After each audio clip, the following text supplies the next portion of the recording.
Hi everyone, this is Jason Burack of Wall Street for Main Street. Welcome back to another Welcome to Dystopia podcast. Eric Dubin is with me today, and our new show is called Welcome to Dystopia, like I said. And Eric, the reasons behind this, but for some of our listeners out there, I'm not sure if they understand what dystopia is, but there's so many different versions of it. So let's talk about why we decided to call this new podcast Welcome to Dystopia. Sounds great. And it wasn't because you wanted to, not pay someone a silver eagle. Well, actually, the funny thing is, I put a description out there of what I was looking for, and I said, well, a dystopian type of theme that's like clever and kind of funny. And I was asking for a more specific, like maybe based on a movie reference.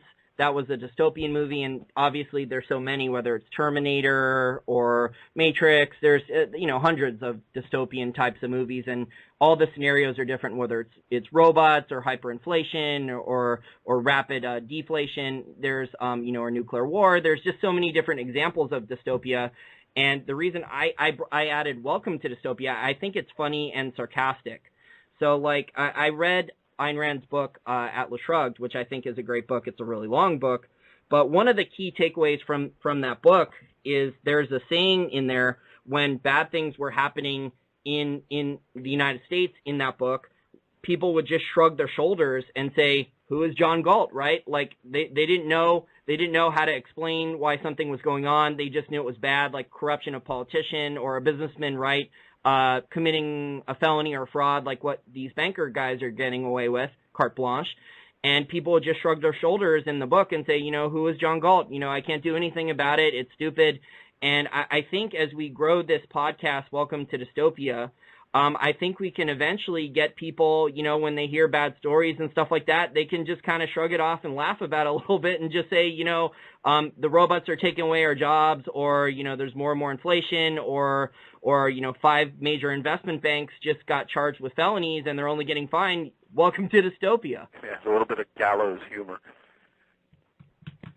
Also, I want to add that we are looking, since I won the Silver Eagle contest with Welcome to Dystopia, and I'm not giving myself a Silver Eagle, that for our listeners out there who are creative and more artistic, if you want to come up with something that's unique and cool and original, maybe with Adobe Photoshop or something else, obviously don't commit really bad, egregious copyright infringement, but come up with something interesting with Welcome to Dystopia. Maybe it's a Las Vegas welcome sign with, like, Ben Bernanke as a zombie or Janet Yellen as a zombie, right? Or maybe it's got something creative and like that we can use as a podcast background and build a brand around, maybe start selling T-shirts as we grow this into a brand. We'll get Ben Bernanke zombie dolls for all of our loyal listeners. Yeah, or there's so many ways we can go with this. So for our listeners out there who are artistic and creative and can think outside the box, I know there's people out there who do enjoy drawing for fun. You can make it comical and funny. The goal with Welcome to Dystopia and why I liked it so much, Eric, and when I was explaining it to you, is I think it's sarcastic and funny, but it's also got sad and scary stuff in there. So we're going to try with the Welcome to Dystopia podcast that we're doing here to make funny and kind of satirical news, kind of just bring up, the truth about markets or current events, and then just kind of laugh about them in a way, because the stuff is just so sad and depressing that, I don't want to feel depressed reading the news or talking about things like this all the time. And gallows humor and, satire as a tradition in political activism is a wonderful way to react to all this craziness that's going on. And, in the final analysis, it's always a bummer to be down, doom and gloom, and dealing with subjects that are depressing. And if we're ever going to pull out of the kind of stuff that's coming down the pike, it's going to be because people keep their spirits and their wits about them and try to make a world that's a bit different. There are a lot of positive things that are actually going on. I mean, there's great technological innovations, and the potential for humanity to take one giant leap forward in terms of our social systems and political systems is here. I mean, it's always darkest before the dawn. So that's another angle by which we are coming to this name for the show, Welcome to Dystopia, because it is a form of satirical gallows humor. And we've got to keep our wits and our humors about us because, hey, you know, if you can't laugh at what's going on, you know, it gets a little tired crying about what's going on. Yeah, I completely agree. And there's so many different things that are like want to make you want to laugh and cry, like, you know, the stuff that Hillary Clinton's done and so many other politicians that they've gotten away with and things like that. So there's just so many different versions of dystopia. So I thought just having the broad head of dystopian, I mean, everyone's definition of dystopia is going to be completely different. And there's so many different scenarios, whether it's attack of the robots or artificial intelligence or central bankers, you know, all creating hyperinflation and trying to suicide and destroy all their currencies. So there's a lot of different versions of it. So I think it fits nicely. We'll have a lot of interesting topics to cover about the global economy and technology and things like that. Now, our next topic, Eric, and I want to address Paul. We got an email from Paul, our first listener email. He says, Jason, great new show with Eric. My topic suggestion is this. Too many hosts in this genre ask the guest, when is the SHTF or shit going to hit the fan? Due to market manipulations, predictions are off, and the predictor gets burned and audience gets doubtful. His suggestion is this. Please ask what 3 to 5 signs should listeners look for to know that the shit is going to hit the fan in the next 1 to 3 months. That way we can have some type of warning whenever it occurs. So Paul from Fair Oaks, California, wants our opinion on that. Thank you for the email, Paul. Eric, what's your thoughts on this? Well, there are a number of catalysts that can take the form of events that are pretty easy to define, and it's almost so easy that I almost feel lazy in mentioning them. But I suspect that this summer is going to see an uptick in geopolitical conflicts in the Syria zone as well as in the Ukraine. I don't know if we necessarily want to talk extensively about that because we have talked about that before in other shows as well. We're now staring down what appears to be a definable window with respect to this Greek versus the Troika scenario, and we'll talk about that in a moment. And I think that the bottom line is that through July, we're going to come to a point where we can see the end game unfold. And that's going to create a lot more volatility in the markets. And before Jason and I were talking on the phone, we came to a number of points that relate to volatility. And then volatility in and of itself is actually going to be something that we can look towards as a signal as far as, where markets can become greatly destabilized. And then finally, I'd throw in on a related note how, the Fed is trying to regain its credibility, and they're talking about normalizing interest rates. And all throughout, the entire time I've been in markets, it's 25 some odd years, and even before that in my study of markets, there's really never been a time when the Fed has tried to switch gears in its monetary policy management where they've been successful. They always break something. And in this case, and in this time frame, we're talking about multiple things that they're going to break. We already went through that early 2013 period called the taper tantrum when Bernanke first was speaking about how to normalize rates, and this was only a couple of years after his BS about green shoots, and they basically were signaling that later in that year they were going to start to try to normalize rates, and the bond market backed up. We went over 3% on the 10-year yield for the first time in maybe 2 years or so, if memory serves. We had gone all the way down to almost 1.5% on 10-year note earlier in the whole deflation crash that spilled out of 2008. And we're probably going to see something pretty similar this year. A lot of people right now are looking towards September and October as being the period where everything is going to fall apart. And frankly, if you look at the precious metal space, it's easily 80% of the people in this precious metal space, the pundits, the analysts, and podcasters, and on, that are looking now for that to be the quote-unquote black swan. And maybe as much as 15% or so of the conventional finance world that represents, 95% of managed money outside of the people that don't read Zero Hedge or Silver Doctors or Jason's podcast and so on. So we have a pretty significant leaning on one side of the boat as looking for that period as being the shit hit the fan scenario. And this fits with Paul's question so beautifully because, frankly, I don't think that's going to happen. And Paul's going to be 100% right when it comes to, you know, how that impacts people who forecast and whatnot. I mean, by definition, you can't have a black swan when 85% of the precious metals community is calling for something to happen in that period. By definition, black swans are rogue events that happen by surprise. But Eric, the precious metals community is so small relative to all the other people involved in markets, you know, all the mainstream people and Keynesians and stuff. So even if we see, you and me and many of the other people listening to this podcast, many Austrian school economists, libertarians, you know, people outside the box, see basically what's coming, that the majority of people don't see what's coming because they have closed minds, they're Keynesians, you know, they've been educated a certain way in their Ivy League business schools, or they worked on Wall Street too long, and they just don't view any of our opinions as valid. You're 100% right. I've been debating this for like 6 months in my mind as I've watched every single new person within the precious metals community jump on this bandwagon and asking myself, are we there yet? Is the boat too loaded on one side? I can tell you that, you know, in my reading of the conventional finance world, I think that it is fair to estimate that at least 10% of at least 10 to, you know, 15 some odd percent of that community of the conventional finance world is now also thinking that the shit's going to hit the fan in September, October. So, you know, we have reached this critical mass where I suspect it's not just because, you know, precious metals and alternative asset managers are thinking this way, but it is beginning to seep in through to the conventional world too. And there's just too many people that are thinking along these lines.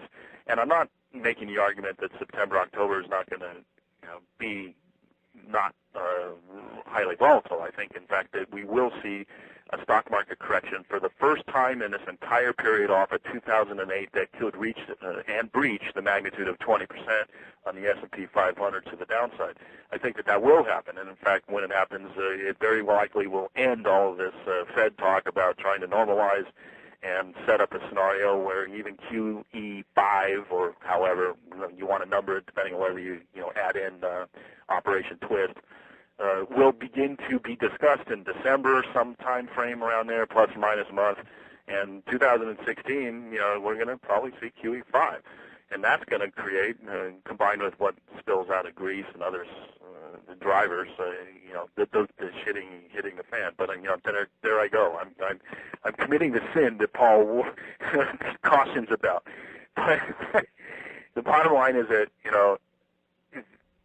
I think that those catalysts that I outlined about in our discussion a couple minutes ago are the things that one needs to look for. And if Greece unfolds in July and August and we see capital controls in Greece, that's going to be one of the real definitive warning signs, Paul, because that's going to shake the whole relationship between Greece and the euro. It will greatly up the odds for Grexit. It will greatly up the odds for financial accident happening in the derivatives market, and could set the chain of events that eventually will, in fact, create the shit hitting the fan scenario. When we talk about markets in these kind of contexts, it's kind of like the analogy of a giant battleship and how it takes a lot of effort and time for it to turn 180 degrees. And that analogy is apropos for where we are. Even if Greece is beginning to unfold with a technical default in July and capital controls coming in, it's still going to take some time before everything completely goes berserk. And even if it were to, it's very difficult to know exactly what time frame is relevant, but the end game is really where we need to focus. I think this end game, rather than saying it's going to be 3 months or a year, exactly. I mean, in theory, it can go longer than that. There's still so many Americans asleep who if they keep inflating massively, they won't understand what's really going on, and they'll blame the wrong people for the inflation. I think this time frame depends on how long China, Russia, the developing world, the G20 countries that are outside of the G7, how long do they want this to last for? So after 2008, they put the system in place. What I would add, though, to what you said about Paul's question is rather than naming 3 to 5 different signs, what I would tell Paul is to just look for rapid percentage changes in the rate of change of major markets that are important to the global economy, rapid spikes in volatility. So let me give him some examples then. Let's say we see the Japanese yen, which is around 120 something to the US dollar. If the Japanese yen were to go to 150, then 180, then 200 in 6 months or a year, that's a very large move that a lot of hedge fund managers and investment banks may have been on the wrong side of the trade. And in the derivatives markets, with these leveraged bets in so many different asset classes that so many high net worth, the 1%ers have done in so many different asset classes, these could cause counterparty risk, defaults, etc. So, this could happen with the U.S. dollar. The U.S. dollar has gotten so strong really the last year and a half that it's put a lot of pressure on the developing world, the Indias, the Brazils, who were able at one point to take out a lot cheaper dollar-denominated debt. And now that the dollar has gotten strong, they were paying cheaper interest rates at one point, but their currencies have fallen so much against the dollar. Now that dollar-denominated debt is potentially making them subprime, and there could be potential defaults, or with the other currency swaps that have been set up, they could switch to those currency swaps instead with bilateral trade agreements. So look for the markets either in the currency markets or interest rates where there's big moves up or down. So the volatility is going to tell us it's going to be a precursor then of either a major currency that the world uses getting too strong or too weak too quickly, or the oil market. I mean, if the oil price, Eric, goes up to 140 or higher a barrel, it's going to cause an enormous amount of pain too to the U.S. consumer and so many other things. It's going to hurt the real economy. And if the oil price gets too low, like I mentioned on so many of my other podcasts too. So we're really, because of the amount of leverage and the bets that so many of these entities have put, we're in a stage where the world really can't handle volatility and rapid change. It's kind of like they need to be Goldilocks, and they're not suited to adapt and handle these rapid changes and volatility spikes anymore. So it's funny that you mentioned the oil and the parameters of 140 versus sub 40. Because for those events to happen, particularly the 140 at this point in time, that would likely be tied to some kind of geopolitical blow-up in the Middle East. And then, if you're seeing that kind of move in oil, I mean, that's kind of obvious when you see the geopolitical risks that create turmoil and volatility in markets thereafter. So it's like a double whammy signal when it comes to oil. If we do go down to 40 again, and I did want to talk about this too with the shale oil producers, because I heard you mention this on a SD Metals and Markets interview. But one of the reasons why the shale oil companies didn't blow up was because they were hedged. So they were selling oil at a much higher production cost, and they were also able to raise debt and equity because many people believed the oil price would go back up. It wouldn't stay that low. I was one of those people. You were one of those people, I believe, Eric, that thought the oil price wouldn't stay that low. But if we do go back down to 40 again, stay there, the ability of these shale oil producers to raise more capital, debt, and equity, they were able to raise penalty ones, it might not be there. And, then the production is going to come offline. Their hedges are expiring now. Maybe they're starting to re-extend their hedges now that the oil price is kind of higher again. Maybe they're panicking and re-adding those hedges. Yeah, but they don't get a lot of bang for the buck for those hedges now because we're so much lower than when they had the benefit of putting on hedges at West Texas Intermediate at 100, Yeah, or 80 or even 90. Yeah, and we're back to around 60, which is a level that they can kind of tread water at, but not really a level that they can generate profits at. So if we do go sub 40, I think the point I was trying to make, though, Eric, is that if we do go to 40 again, first, in the oil price, these shale producers, a lot of them, they could either maybe get bought by the larger oil companies like ExxonMobil who missed out on the shale plays, but the ones that don't, they could go bust, their production comes offline, and then we get a squeeze, a supply shock, where the market panics and says, you know what, a couple million barrels per day of oil production is in jeopardy now, and then the oil price just turns on a dime, and we get from this downside, a massive downside volatility, it just goes crazy on the upside again, and then it just crashes. So I could envision a scenario like that. Nothing's guaranteed in these markets because of the amount of intervention and manipulation that Paul has mentioned. There's so many of these markets that are manipulated, basically all of them. But, you got to put probabilities on things, and that's an event where there is a probability of it, where the oil market could, after a big crash, it could explode again to the upside. Right. Yeah.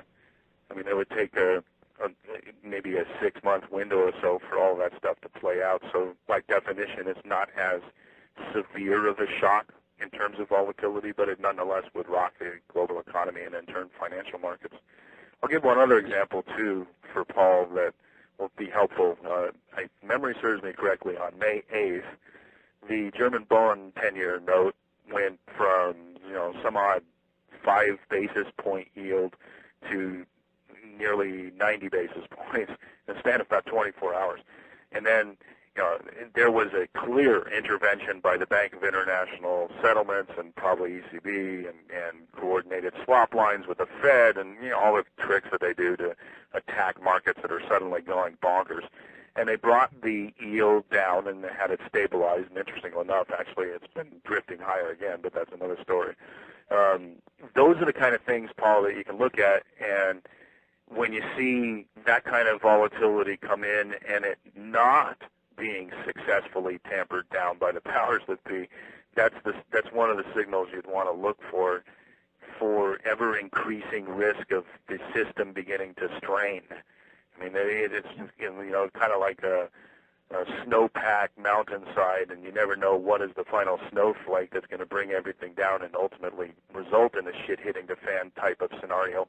But the reality is that it's a compound process with lots of different factors that are just going on in the background. But when you see things that you'd expect to see, such as the powers that be attacking the Bund jump yield up and then pushing it back down for fear of setting off derivatives positions in the interest rate swap and credit default swap market, derivative monster that's out there, that's the kind of thing that you'd want to take a look at when it comes to overall volatility as a potential signal value for changes in the marketplace. Yeah, or people switching from one asset class to another very quickly, where in Japan a number of months ago that signaled the yen devaluation. We had rapidly devaluing last year. I think it went from 96 to 120. The Japanese stock market precursed that. It started going a lot higher, at least temporarily. And in China, we have the Chinese stock market because a lot of people are scared of the Chinese property market starting to basically collapse due to central planning and drastic overcapacity. We've had the Chinese stock market have a pretty large rally in the last 12 months that really there's almost no fundamental justification for, basically. And a lot of the they're pricing also the high probability of a giant asset purchasing program a la QE style. That's actually, in my opinion, the primary driver that's made the retail investor go bonkers and start chasing that, with the backdrop of being burned in property and whatnot. So the Shanghai Composite Index has been in a 5-year bear market. It was set to shoot higher with any kind of catalyst, and that was the catalyst that came. People realizing that Beijing is going to probably juice the credit wheels and even possibly buy assets outright, kind of like what we did with our QE program.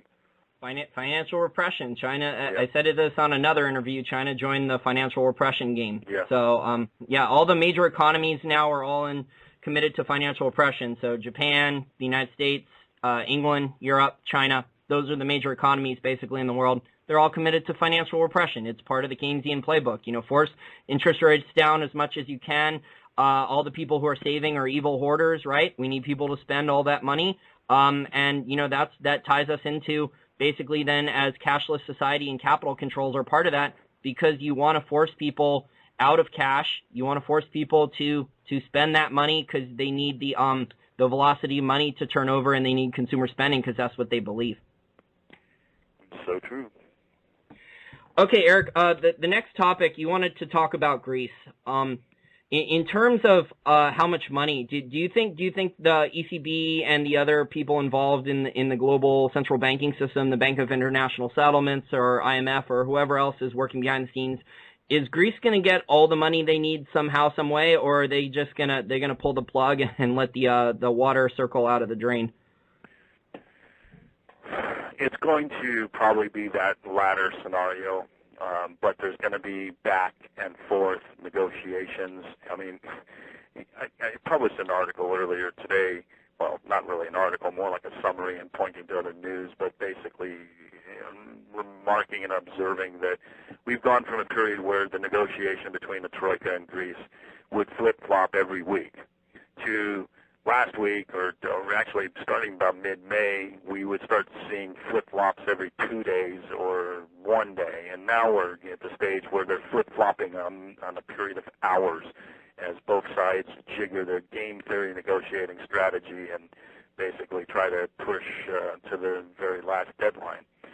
And we've had a lot of false deadlines as well, too, and this is partly the media's fault because they just frankly aren't really understanding the degree to which a lot of monies can be pulled out of couch cushions as the Greek government raids hospital funds and individual state funds and delay on the retirement payments and on and on. I mean, they've been doing a lot of crazy things to be able to scrape up monies to pay off the ongoing debt cycle payment schedule. So we are getting to the point where that kind of game on the Greek side of this equation is becoming untenable. And later this month, by certainly June 30th, and final payments due to the IMF and whatnot, we will cross over the period where Greece will no longer be able to pull a rabbit out of the hat. And on a going forward basis, they will very much need this 7.2 billion euro tranche that they have been trying to negotiate to receive this weekend, so that they can cover the the debt financing that they've got going for the rest of this year and beyond. And that end game is definable, and it appears that, well, it's really hard to tell whether or not the ECB is going to back down and do some kind of concession. And I found a particular bit of information that I'll get to in a moment that helps to answer some of that questions. But the bottom line is that I think that they're most likely not going to be able to come to an agreement, and that Greece is going to go into a state of technical default in July in particular. And whether or not some kind of a negotiated strategy and agreement comes thereafter will be another issue altogether. I noticed a couple weeks back a really fascinating statement by Christine Lagarde, the head of the IMF.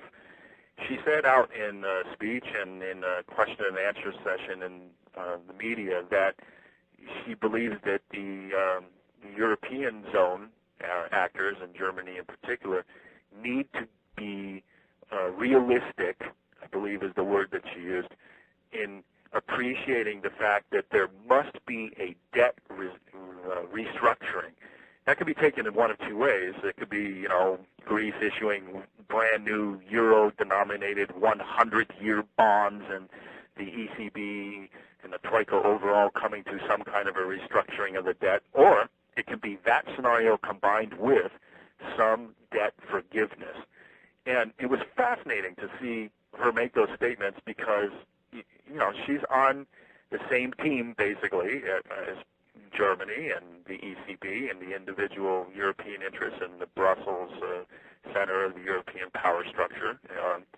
Yet at the same time, she was going against the negotiating position of the rest of the Troika, which is valuable information, frankly, in my opinion.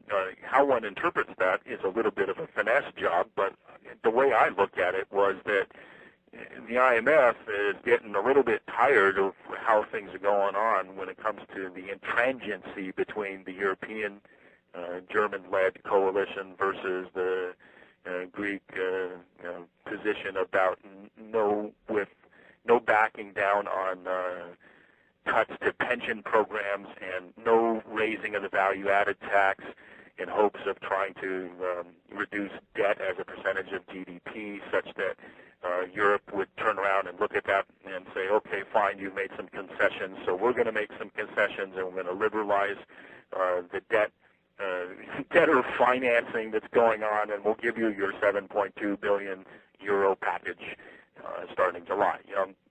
The walls between both of these sides are pretty tenuous, and I suspect that Lagarde's statements get to the fact that the German-led coalition has been primarily not willing to back down in any way, shape, or form with respect to some form of debt forgiveness, whether it's like 15, 20%, something like that.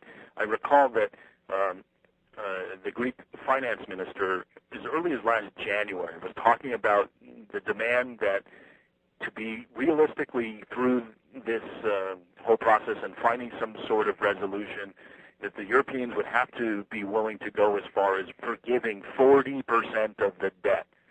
And, we're recording this on Sunday, June 14th, and there was apparently a 45-minute discussion in the latest talks, and it broke down right away. And I think what may be going on, and here is where I'm really speculating, I have no basis for knowing exactly what's going on behind the closed doors, and frankly no one does unless they're on the inside. But I suspect that given the tenor of the overall position in Germany in particular, with the division between the more hardliners and the more people who are more willing to come to some kind of agreement, that what we're looking at is that there's been a debate about how much is the debt forgiveness portion going to be, and whether or not there is going to, have that come first. The Greeks are probably looking at the negotiating stance and saying the Europeans are not going to be willing to do any material debt forgiveness, so forget it, we're not going to budge when it comes to their demands for us to give on pensions and raising of that tax. And so that's the standoff that we've gone through in this last weekend, and I don't think there's going to be any change in this coming week. The talking heads and whatnot are now saying that this coming meeting in Luxembourg is going on, and that's this coming Thursday, is going to be the final meeting where we finally do see the beginning of the end game coming into view. And I suspect that's actually correct because of this statement about the European Union needing to backpedal a bit and be willing to do debt restructuring that Lagarde let out of the bag a couple of weeks back. It speaks to the fact that Germany is not willing to do that. And the only reason why she would be motivated to put that out into the public space and betray to some extent, maybe that's too strong of a word, but regardless, betray negotiating partners in their positions by making that statement suggests to me that it speaks to how Germany is taking a harder line. So all of that said, it points to the Luxembourg talks not resulting in an agreement, just like we just went through today, and thereafter Greece hitting technical default in June 30th, and then July begins the scramble where it could be really ugly, and we see some capital controls coming in and maybe even bail-ins sometime later in the summer. It won't happen immediately. I'm not saying it's going to happen in July, but the process by which this 1, 2, 3 month window of the next phase will probably start in July. And that's going to set up a lot of turmoil, and maybe if the markets begin to squeal, the European position will back down a little bit because they've done that before as well too, to try to buy some time. So all of that said, I think that we're going to start seeing some interesting action in markets, and the end game actually becoming more codified, or ability to just to wrap our brains around what is actually going to be the end game with Greece. It'll be a lot more clear next month. Well, here's a question related to Greece. Do you think the banks then, the European banks, maybe the German ones, who bet on Greek debt or loaned out a lot of it, would get a lot of the bailout instead of the Greek government? Well, in one way, it could be just an accounting trick, because if we do have capital controls and the beginnings of the process of the Greek scenario basically unfolding, if it's declared that Greece has a technical default and maybe they come to some kind of an agreement with respect to one tranche of funding of $2 billion or whatever. I can easily imagine a scenario where the International Swaps and Derivatives Association organization that determines whether or not a credit default swap is actually valid. I can easily see where they did what they did with Cyprus unfold this summer with respect to Greece. In the Cyprus example, when the banks had bail-ins in excess of $10 billion and the capital controls came in, they literally declared that the derivative positions against the Cypriot bonds as null and void in terms of, the credit default swaps. They considered it a non-default. They called it a technical default, exactly like the scenario I'm outlining here. And they, pulled a rabbit out of the hat and basically said, okay, these derivative positions are null and void. It's not a full default, and therefore take your marbles and go home. And instant presto, no derivatives daisy chain counterparty implosion. And you never know. That could easily be part of what happens later this summer as well, too. So, I partially answered your question. What else would you want to dive into? I'm not really the best expert on European and Greece, so I was just wanted your opinion on that, since you said you wanted to talk about Greece and what it could potentially trigger, and I was wondering if the banks were actually going to get the money instead of Greece, the Greek government getting the money. So it's just, I don't know, everything is just so dystopian. While we wrap up the podcast, I just want to read a few other current events. We don't have to talk about them too much, Eric, but these are like all dystopian to me. I wanted to mention them before.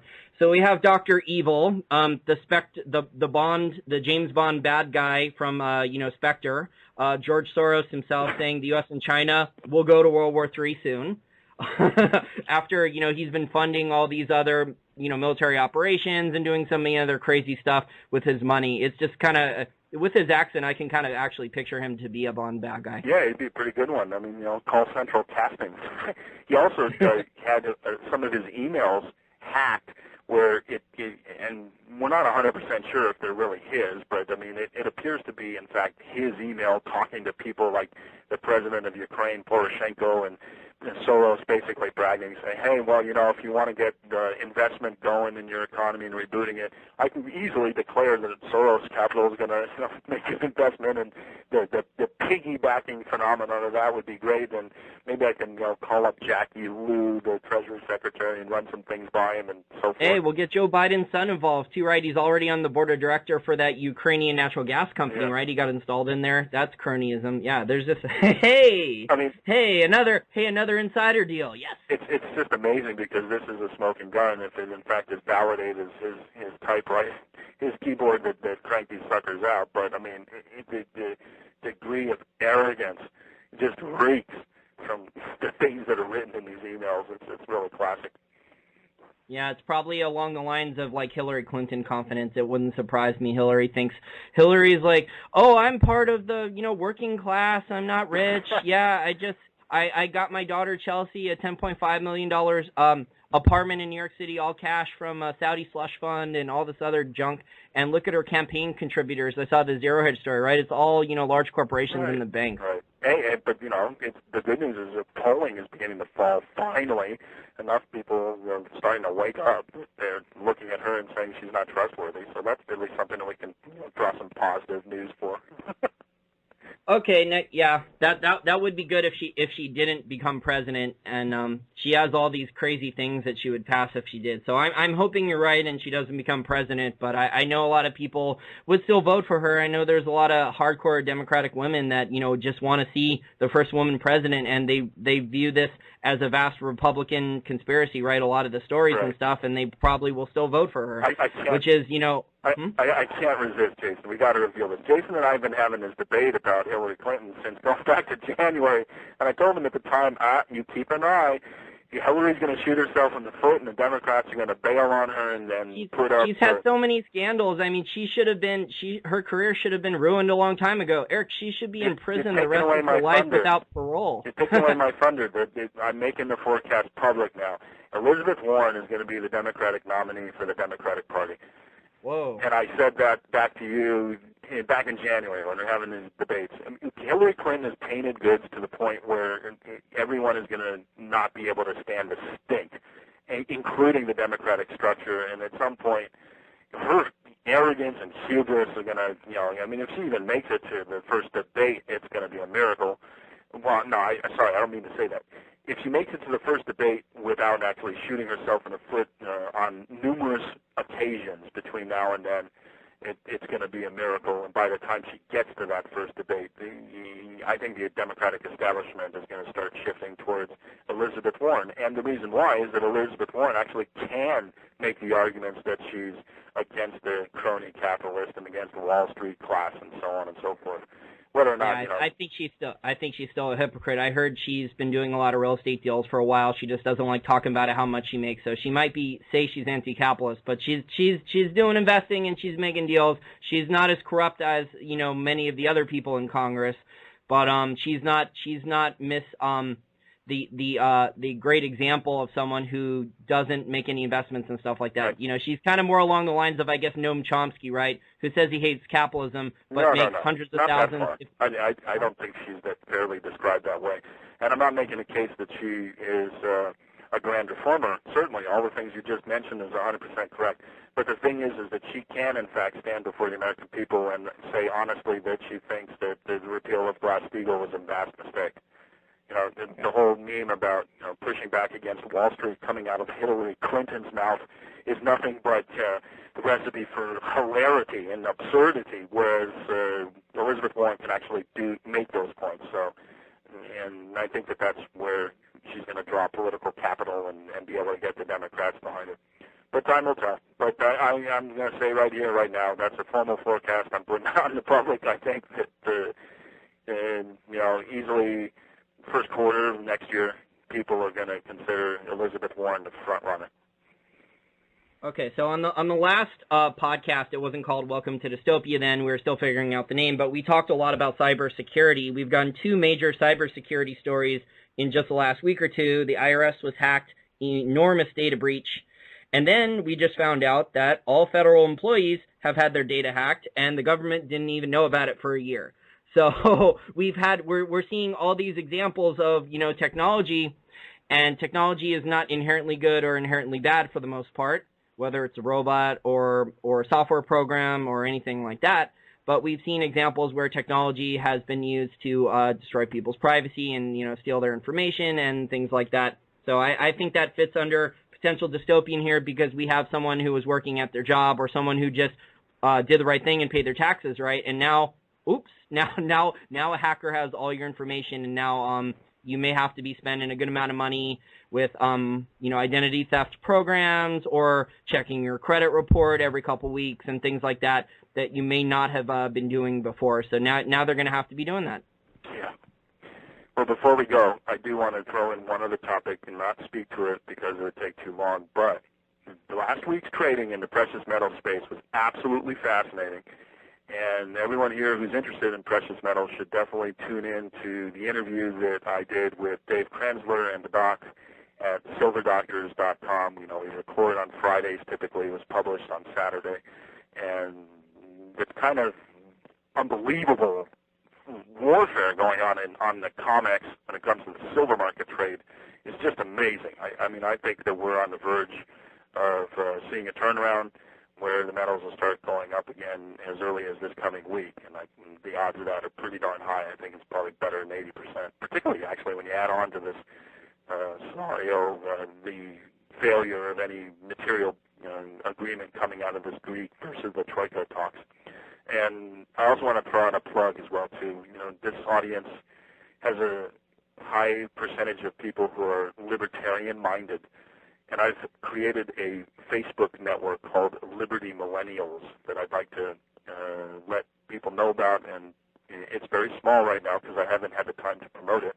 This is actually the first time that I've mentioned on any podcast or on any article that I've put out that this network exists. But if anybody's on Facebook, write in Liberty Millennials into the search engine, and you'll see the master site as well as lots of other nodes on the network where they're state-specific and country-specific.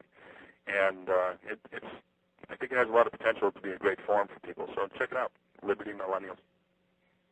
Couple more news stories we'll just touch on. We'll save going in depth on them for the next podcast. There's the Cashless Society and War and Cash. We'll cover that in the next podcast.